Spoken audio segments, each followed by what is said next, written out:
it's debate day, and everyone will turn on their sets at 9 o'clock tonight. And you know who has the most on the line? ABC News and its parent company, Disney. I have a new column over at foxnews.com, which I want to read to you. It begins by referencing the CNN debate. CNN, quote, passed its test that came in the form of the first presidential debate in June between President Joe Biden and former President Donald Trump. Opinions are divided on whether CNN passed or failed in its interview of Vice President Kamala Harris. And I note, having helped moderate 5 GOP presidential primary debates and being the only non-network individual in debate prep rooms, the grade goes to the network involved, not the host. Debates and big interviews are collective efforts by the organizations hosting them. That's not always true. Candy Crowley colored outside of the lines and had to leave the business because she destroyed the 2012 campaign. But usually it's the organization that you grade. Tuesday, ABC is carrying a very heavy burden. To my knowledge, the network does not have on its payroll even one individual of significant stature as a host, contributor, or executive who is a likely Trump voter. This means in a country that polling portrays as evenly divided between blue and red, inputs from Trump supporters into the debate preparation process are almost certainly unlikely to occur. And thus, it's extremely unlikely for the debate to feature questions that such voters believe, red voters, believe are relevant and indeed crucial to the choice before the country. How could ABC get to the high ground from which the questions vetted by its debate team, posed by its hosts David Muir and Lindsay Davis, don't result in a Bud Light level meltdown for its brand and the brands of its parent company, Disney? The surest path is to lean heavily on Commander-in-Chief Questions. Presidents don't pass laws. They either sign what Congress sends them or they veto such bills. Hypotheticals about whether a candidate would sign this or that hypothetical bill are just hobby horses for ideologues posing the queries. A president does indisputably have control over America's national security and the deployment and use of its military.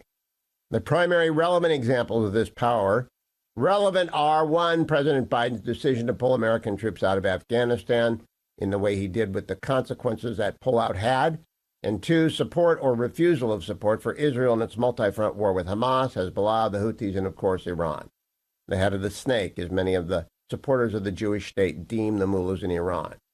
A third obvious question in this category is whether former President Trump did the right thing when he ordered Qasem Soleimani killed in Iraq on January 3rd, 2020.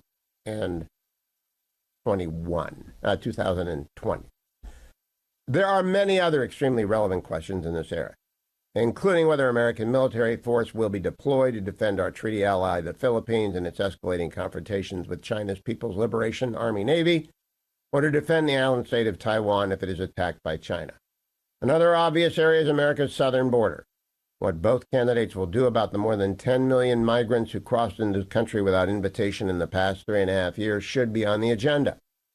Because the enforcement of Title IX of the Education Amendments of 1972 rests with the president and his or her executive branch appointees, and the Biden-Harris administration has proposed new controversial regulations about Title IX. Don't forget that. An obvious and pressing question should be whether and why the candidates support biological boys who identify as girls should be allowed to compete in scholastic sports. While we know the positions of both candidates on abortion, it is not a priority question, but as FDA-approved drugs that result in abortion have been litigated, much litigated, a question in the area would not be inappropriate, but if asked, should be matched with one about when such drugs become inappropriate to prescribe. Planned Parenthood states on its website that, quote, in general, you can have a medication abortion up to 77 days, 11 weeks after the first day of your last period. The organization adds if it's been 78 days or more since the first day of your period, you can have an in-clinic abortion to end your pregnancy, close quote. So the answer should be not after 78 days. Not even Planned Parenthood thinks that. A question about ensuring the interstate availability of this federally approved medication has already been litigated. Not particularly germane. But Democrats want a question on abortion. If they get one, it should be paired with the president and his authority over the Health and Human Services Department, which controls the FDA, but also about Title IX, which presidents control via the Department of Education. So is the forthcoming response from a new president to the explosion of anti-Semitism on campuses. That's the Department of Education responsibility. So is the pace and success of the massive expenditures on the already legislated Green New Deal provision. So is the future of nuclear energy and permit reform to expedite fossil fuel extraction and export. If a president can act unilaterally in the area, it ought to be on the table. All of these questions are legitimate. Will any of them get asked? Asking both candidates how they assess each other's choice of a running mate would be interesting. There are 100 fair and tough questions to pose.